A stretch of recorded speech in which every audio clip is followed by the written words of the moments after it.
Tampaknya ada ketegangan yang mungkin terjadi di antara penegak hukum, sementara pencarian Nancy Guthrie masih berlanjut. 13 hari setelah dia diambil dari rumahnya di tengah malam. Sebuah laporan mengejutkan menuduh Sheriff Kabupaten Pima menghalangi FBI dari bukti yang mereka minta dalam kasus ini. Sheriff kini merespons setelah bukti baru muncul. Dalam misteri ini, kami mengikuti kasus Law and Crime. Saya Chris Stewart.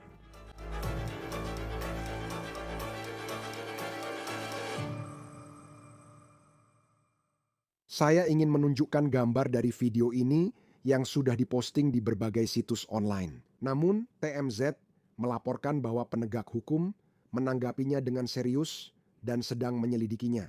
Video ini menunjukkan seorang pria pada tanggal 23 Januari berjalan mundur dengan sengaja di tangga depan sebuah rumah yang berjarak sekitar 6,5 mil dari rumah Nancy Guthrie.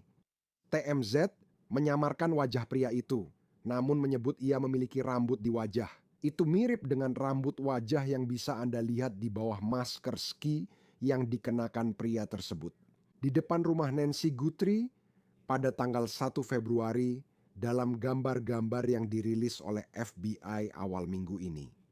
Video ini diambil sekitar pukul 5 pagi, lalu pria itu langsung kabur ketika seekor anjing mulai menggonggong lagi. Kami tidak yakin apakah orang ini yang membawa Nancy Guthrie. Belum jelas apakah ini akan berdampak apa-apa dalam penyelidikan, tapi menurut TMZ, pihak berwenang sedang meninjaunya dan menanggapinya dengan serius. Sebelum membahas laporan terbaru Reuters soal penegak hukum dalam kasus ini, mari bahas dulu bukti baru yang baru diungkapkan. Saya ingin Anda melihat gambar-gambar ini karena FBI merilisnya pada Kamis malam, dan menurut mereka, inilah jenis ransel yang dimaksud. Tersangka, orang bersenjata itu, terekam kamera pengawas memakai ransel di teras depan rumah Nancy Guthrie saat dia menghilang. 1 Februari. Sekarang, ransel itu adalah ransel Ozark Trail Hiker berkapasitas 25 liter dan satu-satunya tempat Anda bisa mendapatkannya sekarang adalah di Walmart. Ini bisa jadi perkembangan penting dalam upaya menemukan orang yang terekam kamera pengawas di teras rumah Nancy Guthrie saat dia menghilang. Dan Anda bisa melihat di video yang dirilis oleh FBI, orang bertopeng itu mengenakan ransel tersebut dan ransel itu penuh. Belum jelas apa isi ransel itu sekarang. Bersamaan dengan gambar ransel, FBI juga merilis deskripsi resmi orang ini untuk pertama kalinya. Mereka mengatakan tersangka adalah laki-laki. Tingginya sekitar 175 atau 178 cm dengan postur tubuh rata-rata mungkin terdengar sepele, tapi informasi tinggi, badan yang menyingkirkan orang yang lebih tinggi atau lebih pendek dari itu bisa sangat penting. FBI juga telah menggandakan jumlah uang yang sekarang mereka tawarkan sebagai hadiah untuk informasi yang bisa mengarah pada penemuan Nancy Guthrie atau pihak yang bertanggung jawab atas penculikannya. Hadiahnya kini $100.000. Bukti kunci lainnya dalam kasus ini mungkin adalah beberapa sarung tangan yang dilaporkan telah ditemukan dan sekarang sedang diuji untuk DNA. Ada beberapa kontroversi tentang cara pengujian sarung tangan itu dan akan kita bahas sebentar lagi. Penegak hukum mengonfirmasi kepada media bahwa sepasang sarung tangan ditemukan saat pencarian besar-besaran di lingkungan Nancy. Sekarang belum jelas apakah sarung tangan itu terkait dengan kasus Nancy. Sheriff Pima County Chris Nanos mengatakan kepada KVOA televisi di Tucson, kutipannya, "Cukup banyak sarung tangan ditemukan dalam upaya pencarian mereka. Beberapa ditemukan sejauh 10 menit ke arah timur dari tempat tinggal Nancy, dan beberapa lainnya sejauh sekitar 10 menit berkendara ke arah barat dari tempat tinggal Nancy." Sheriff Nanos hari ini memberi wawancara ke Fox News dan menyatakan tidak ada sarung tangan ditemukan di rumah atau properti Nancy Guthrie. Dia juga ditanya tentang laporan yang menyebutkan bahwa salah satu anggota keluarga Guthrie bertanggung jawab atas penculikan Nancy. Dia mengatakan, "Keluarga sudah 100% melakukan semua permintaan kami. Situasi di luar semakin kacau dengan tuduhan pada keluarga. Kamu tak bisa menuduh orang melakukan kejahatan tanpa bukti. Namun di wawancara yang sama, dia berkata, kutip, tidak ada yang benar-benar dieliminasi. Sekarang ada permintaan baru untuk rekaman video pengawasan lingkungan yang juga sedang disebarkan oleh penegak hukum. Kamis, Sheriff Kabupaten Pima meminta warga pemilik kamera pengawas untuk menyerahkan rekaman video. Dari 1 Januari hingga 2 Februari 2026 dalam radius 2 mil di bagian kota ini, yaitu di East Skyline Drive dan North Campbell Avenue. Mereka meminta rekaman yang menunjukkan kendaraan, lalu lintas, pejalan kaki, atau aktivitas mencurigakan. Sekarang, rumah Nancy berjarak sekitar 4 menit berkendara ke selatan dari persimpangan ini. Penegak hukum menghubungi pemilik kamera lewat aplikasi Neighbors dan meminta siapapun yang melihat ini untuk melapor. Jika Anda mendapatkannya, akan ada tanda centang biru. Sheriff membagikan tautan di X untuk orang mengirim video sebagai bukti. Sebelumnya, penegak hukum mencari video pada waktu tertentu. KVOA melaporkan warga Catalina Foothills, Tucson, tempat tinggal Nancy, diminta menyerahkan rekaman pengawasan apapun. Mereka meminta pada waktu-waktu yang sangat spesifik. 11 Januari antara 9 malam hingga tengah malam, yang kira-kira 22 hari sebelum Nancy diambil. Mereka juga meminta rekaman pagi 31 Januari antara pukul 9.30 hingga 11. Mereka mengatakan itu karena ada kendaraan mencurigakan di Via Entrada sekitar pukul 10 pagi. Sekarang, sementara pencarian Nancy terus berlanjut, tampaknya ada beberapa saling tuding secara internal dalam penyelidikan ini.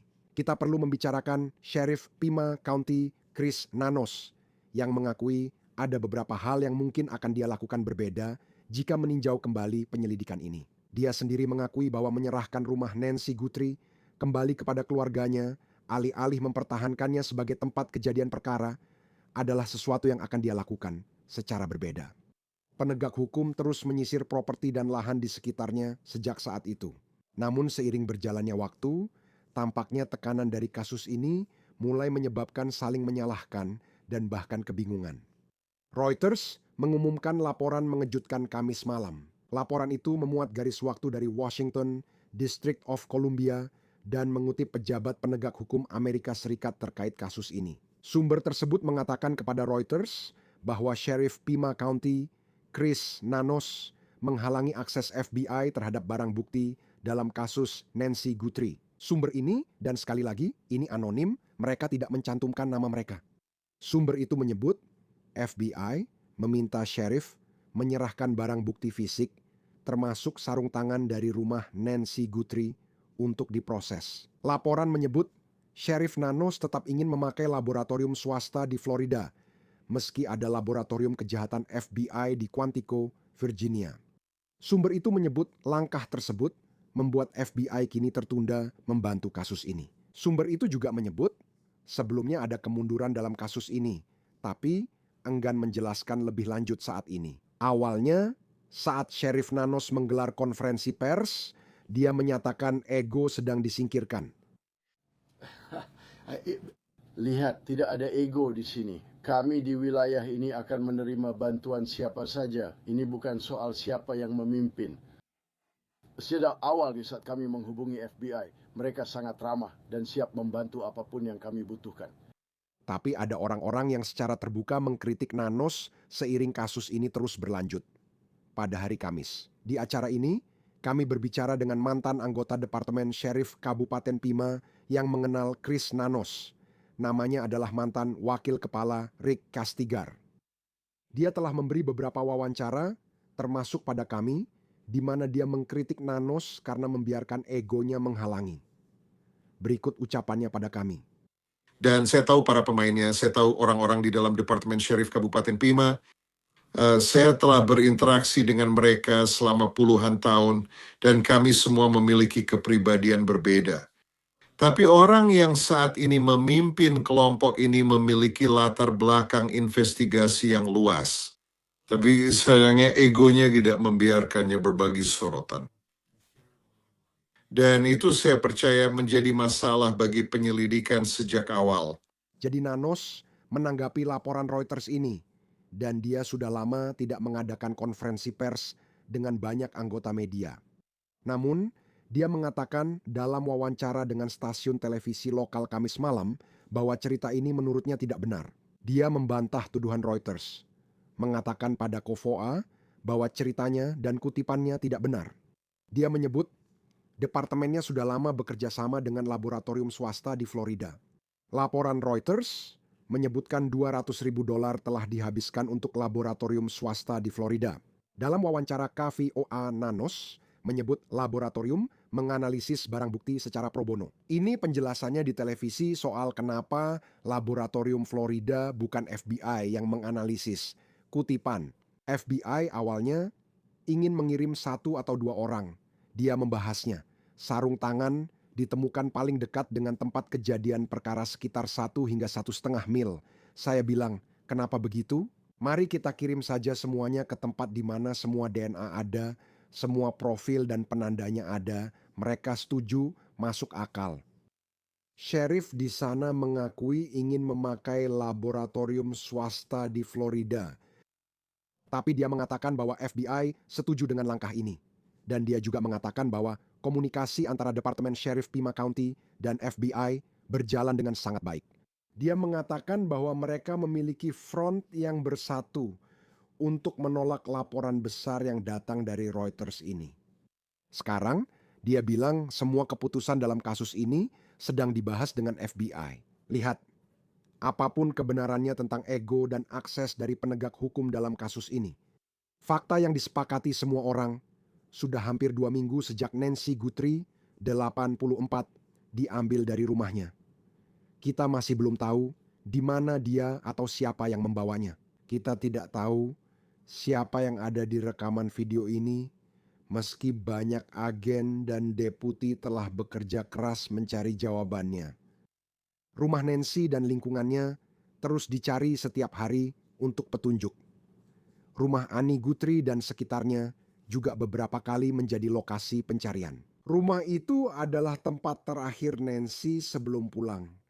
Beberapa jam kemudian, Nancy diambil pada dini, hari 1 Februari, Sheriff Pima County menyatakan belum ada tersangka atau orang yang dicurigai saat ini. Mereka menjalankan surat perintah penggeledahan di rumah pria yang ditahan awal minggu ini di Rio Rico, Arizona, dekat perbatasan Amerika Serikat, Meksiko, kata Sheriff Nanos. Dalam wawancara berita lokal lain, saya rasa ini menarik. Dia menyebut penahanan lebih lanjut mungkin terjadi. Carlos dibebaskan penegak hukum setelah beberapa jam diinterogasi. Ia menegaskan dirinya tidak bersalah. Berita ABC melaporkan bahwa FBI mengidentifikasi Carlos berdasarkan informasi penggunaan ponsel dan data lalu lintas. Sekarang, tidak jelas apa tepatnya dari hal-hal tersebut yang membuat mereka percaya bahwa ini adalah seseorang yang harus mereka ajak bicara dalam pencarian mereka terhadap Nancy.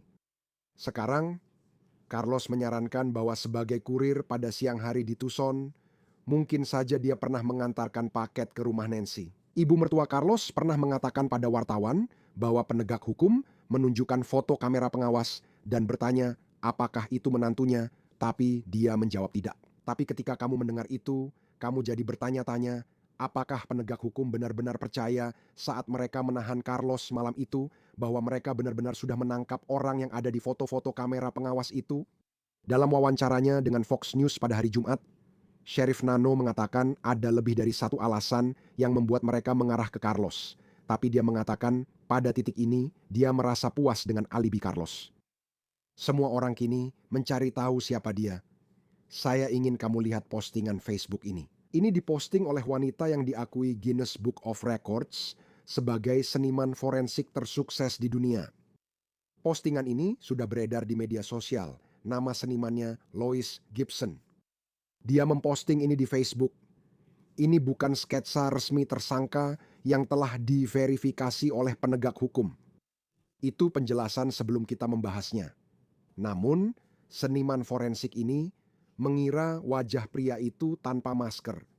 Dia mengatakan bahwa dia menggunakan gambar dari kamera pengawas yang sudah kita lihat semua untuk mencoba menyusun seperti apa kemungkinan wajah pria itu. Namun, dia tetap tidak bekerja sama dengan penegak hukum dan penyidik yang juga belum berkomentar terbuka soal sketsanya. Informasi ini hanya muncul di media sosial dan kami ingin membagikannya. Ini sesuatu yang diumumkan penegak hukum ke publik. Ini adalah poster orang hilang terbaru yang dirilis oleh FBI dan memang ada informasi tentang hadiah uang baru yang tercantum di sana. Serta foto Nancy Guthrie dan orang yang diduga membawanya pada dini hari 1 Februari. Jika tahu keberadaan Nancy Guthrie, hubungi Sheriff Pima County di 520-3514900. Anda juga dapat menghubungi FBI di 1800 call FBI atau kunjungi tips.fbi.gov. Bergabung bersama kami membahas kasus ini adalah Kurt Dubb, pensiunan detektif pembunuhan Pima County. Terima kasih telah bersama kami di Law and Crime. Beberapa sudut pandang berbeda muncul dalam cerita ini, tapi ini khusus untuk Anda. Saya pernah menyelidiki kasus pembunuhan di Pima County dan yakin Anda dekat dengan penyelidikan serta mengenal para terlibat. Setelah 13 hari kemana Anda akan mencari jika menangani kasus ini? Pak, Anda akan menelusuri setiap petunjuk yang mungkin bisa Anda dapatkan. Ya, saya tahu Departemen Sheriff dan FBI telah menerima ribuan petunjuk dan harus memilahnya. Tapi saya harap mereka tetap menelusuri semua petunjuk itu. Saya pikir hal-hal yang telah kita lihat dalam beberapa hari terakhir, seperti menemukan sebuah barang di pinggir jalan, yang saya percaya adalah sarung tangan lateks hitam. Mereka mengambil pengukuran kemarin. FBI memasang tenda besar di depan untuk pengukuran. Jadi saya pikir penting bagi mereka untuk terus fokus menelusuri petunjuk. Apa pendapatmu? Ini terjadi saat kita merekam. Berita utama hari ini, Reuters semalam melaporkan sheriff menghalangi bukti. Kau tahu, FBI dari bukti, lalu sheriff mengatakan bahwa itu sebenarnya tidak benar karena, kau tahu, mereka sudah lama menggunakan laboratorium swasta di Florida ini. Sebenarnya, kau tahu, FBI bekerja sama dengan kantor sheriff. Aku tidak bisa membayangkan tekanan yang dia alami sebagai sheriff. Bagaimana pendapatmu tentang cerita itu? Seiring cerita itu muncul dan segala perdebatan yang terjadi, ya, aku sangat kritis terhadap cara Sheriff Nanos menangani penyelidikan ini. Sebagian besar hal yang kulihat sejauh ini sebenarnya masih bisa diatasi. Semua itu harus dijawab di pengadilan jika memang sampai ke sana. Departemen Sheriff telah memakai DNA Labs International, yaitu DNA Labs International yang berlokasi dekat Coconut Creek, Florida. Mereka menggunakannya hampir sepanjang karierku. Begitu juga aku selama 7 tahun menyelidiki kasus pembunuhan di sana. Jadi bukan hal yang aneh bagi kami atau bagi Departemen Sheriff. Maaf, aku sudah tidak lagi bersama mereka. Bukan hal yang aneh bagi Departemen Sheriff untuk langsung mengirim semua DNA kami begitu kami mendapatkannya. Terutama dalam kasus yang menjadi sorotan seperti ini, ke Laboratorium DNA Labs International. Pikiranku adalah ya, kalau FBI bisa melakukannya, lebih cepat selesai dan hemat biaya. FBI wajib digunakan. Dan saya membaca artikel yang Anda tahu keluar dari Reuters. Itu dari seorang pejabat FBI yang tidak disebutkan namanya. Anda tahu mengatakan itu. Ada tarik ulur terkait barang bukti yang sudah dikirim. Sejauh yang saya pahami, beberapa barang dikirim ke Laboratorium DNA Labs International di Florida. Mereka dikirim secara prioritas, seolah-olah dikirim semalam ke sana. Namun masalahnya mereka menerima DNA dari seluruh negeri. Jadi prioritas, kamu tahu prioritas. Kami ingin hasilnya kembali dalam 1 atau 2 hari kan?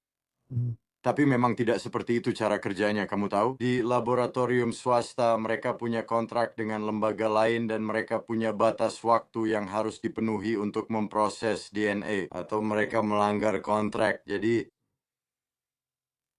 saya lihat di artikel itu, kamu tahu Sheriff Nanos, kamu tahu bilang kalau FBI sudah setuju. Ya, saya tidak tahu apakah mereka setuju atau tidak. Saya rasa itu hanya kesalahan lain di sepanjang jalan. Ketika kamu punya teknologi dan keahlian dari FBI yang bersedia melakukan ini, menurut saya itu seharusnya dikirim ke sana, tapi itu hanya pendapat saya. ya, dan kita akan lihat bagaimana kamu tahu. Karena buat saya, maksud saya belum pernah menjalankan penyelidikan atau menjadi bagian dari satu pun. Jadi rasanya sulit, menurut saya, bagi banyak dari kita di masyarakat. Ketika kamu melihat Seperti yang saya lihat, tanggal berita itu dari Washington District of Columbia. Dan kamu berpikir, oke, jadi ini seseorang yang bukan dari Arizona yang melakukannya. Apa artinya itu? Dan kamu tahu, tapi jelas, maksud saya, kamu adalah seseorang yang tahu bagaimana semua ini bekerja, dan kamu tahu memang ada hal seperti ini. Saya rasa kamu sampai di titik ini dalam penyelidikan sudah 13 hari berlalu. Kamu tahu, meski begitu, kadang itu bukan waktu yang lama dalam skala besar.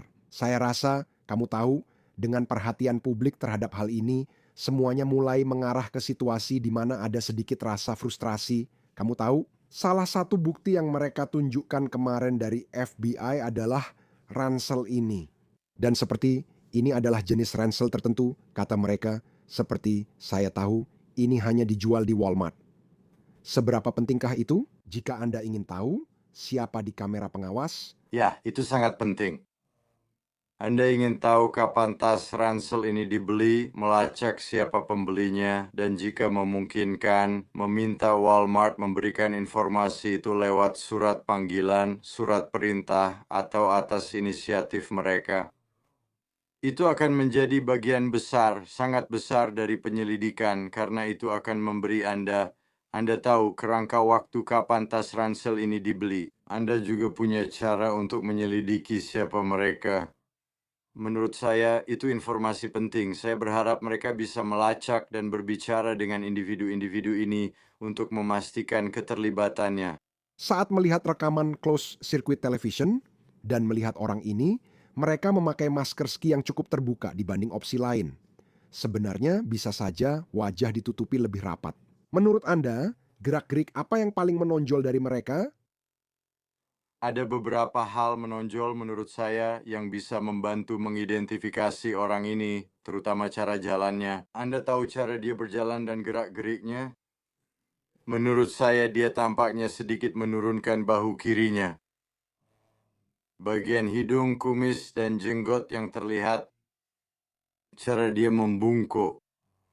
Banyak ciri khas yang membedakan. Setiap orang yang kamu kenal adalah teman seseorang, pasti tahu kebiasaan, cara berjalan, dan cara bicara mereka.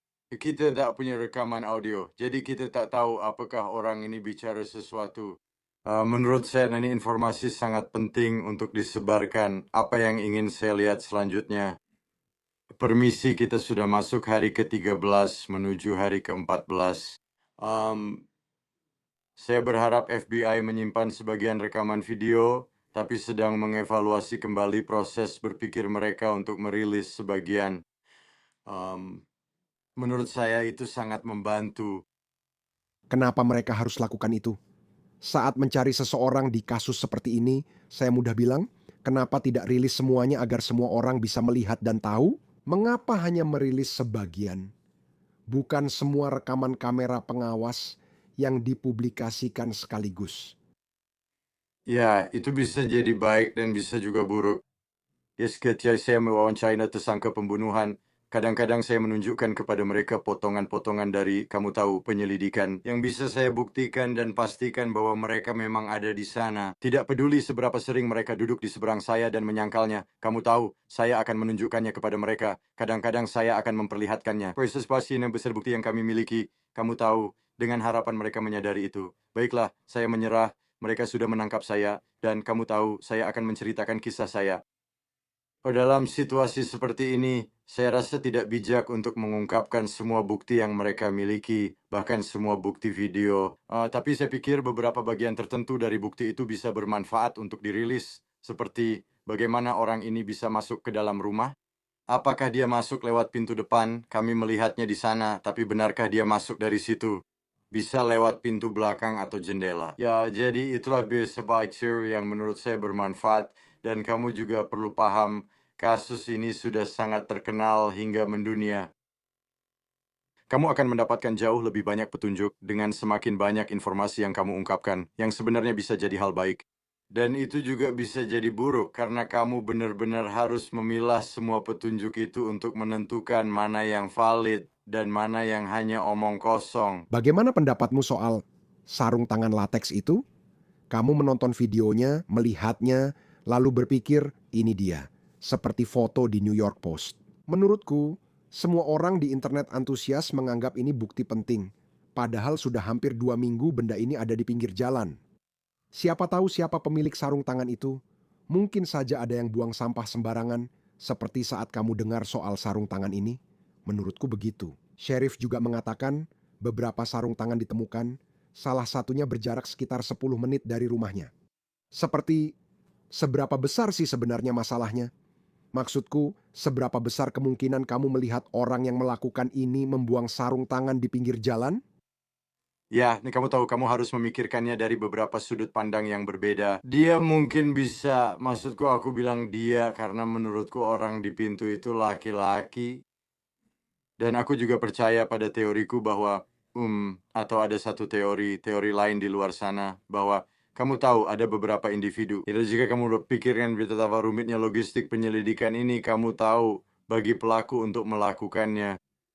Masuk akal jika lebih dari satu orang terlibat, mengingat sarung tangan itu ditemukan. Saya tidak tahu berapa hari, mungkin 9 atau 10 hari, kamu tahu. Setelah kejadian itu agak mengkhawatirkan, tapi sekali lagi, itu bukan sesuatu yang tidak bisa diatasi di pengadilan. Atau kamu tahu, bisa diatasi di pengadilan. DNA ya seperti yang kita tahu sangat mudah rusak. Begitu juga, dan saya akan memberikan pujian untuk Laboratorium DNA Labs International di sini. Saya menyelidiki beberapa kasus pembunuhan, salah satunya sebagai penyidik utama.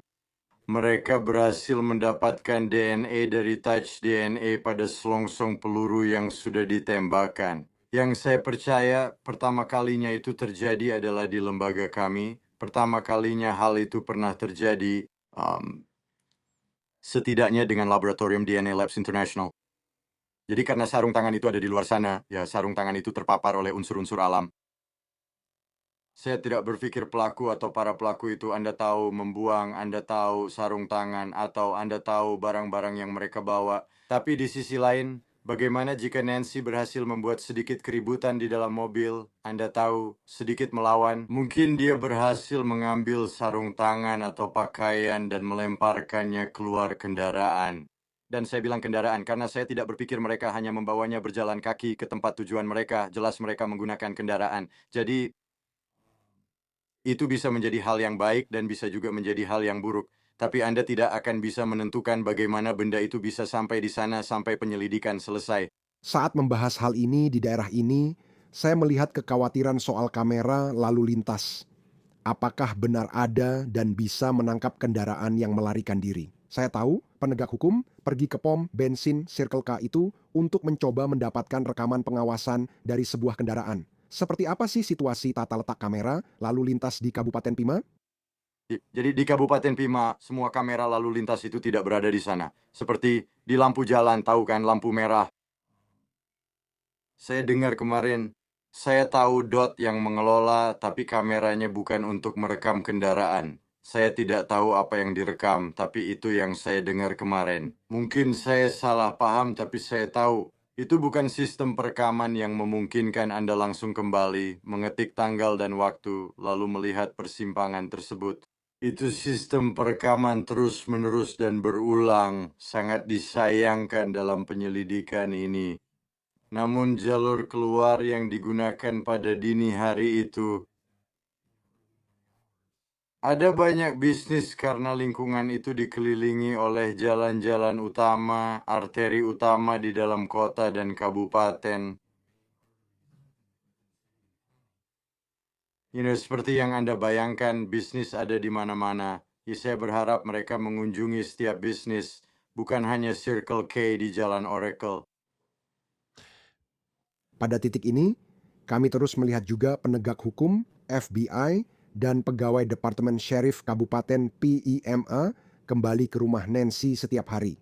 Ada komentar seperti, apa yang akan Anda temukan hari ini yang tidak Anda temukan kemarin? Mengapa terus kembali ke tempat ini? Hal yang sama terjadi di rumah Ani Guthrie, mereka terus kembali.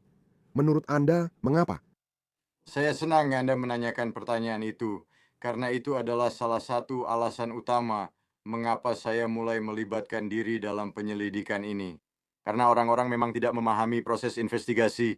Jika Anda bukan seorang polisi dan Anda belum pernah Anda tahu, atau seseorang yang bekerja di lembaga kepolisian, Anda tidak akan tahu hal-hal seperti ini. Namun saat Anda ke lokasi kejadian dan menyelidiki kejahatan, baik itu pencurian selang taman hingga pembunuhan atau penculikan, ada langkah-langkah yang harus diambil.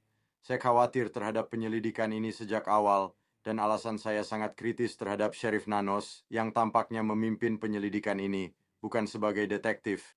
Apakah dia yang memutuskan membersihkan lokasi kejadian? Anda tahu beberapa jam atau sehari setelah penculikan akan lebih baik jika lokasi kejadian diamankan selama beberapa hari.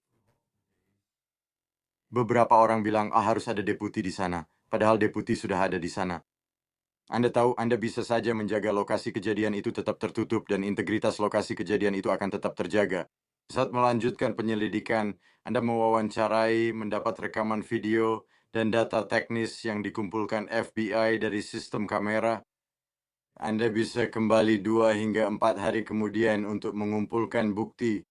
Bedanya, tempat kejadian sudah diamankan, jadi Anda tak perlu bertanya soal rantai penguasaan barang bukti. Mereka kini harus menjawab banyak pertanyaan soal rantai penguasaan barang bukti. Tapi sekali lagi, itu bukan hal yang aneh, karena seperti yang saya katakan, dalam setiap penyelidikan, semakin lama Anda menyelidiki, semakin banyak hal yang Anda pelajari. Anda tidak tahu yang tidak Anda tahu hingga mengetahuinya. Pada titik ini, maksud saya, dan ini, Anda tahu, ini bisa menjadi pertanyaan yang sulit untuk dijawab. Beberapa orang, termasuk Anda yang pernah menangani kejahatan serius, kini sedang menyelidiki kasus ini di daerah ini. Sudah 13 hari berlalu, seberapa yakin Anda kita makin dekat? Hanya dari apa yang Anda dengar, Anda ingin tahu sesuatu? Misalnya, siapa pelakunya atau menemukan Nancy Guthrie?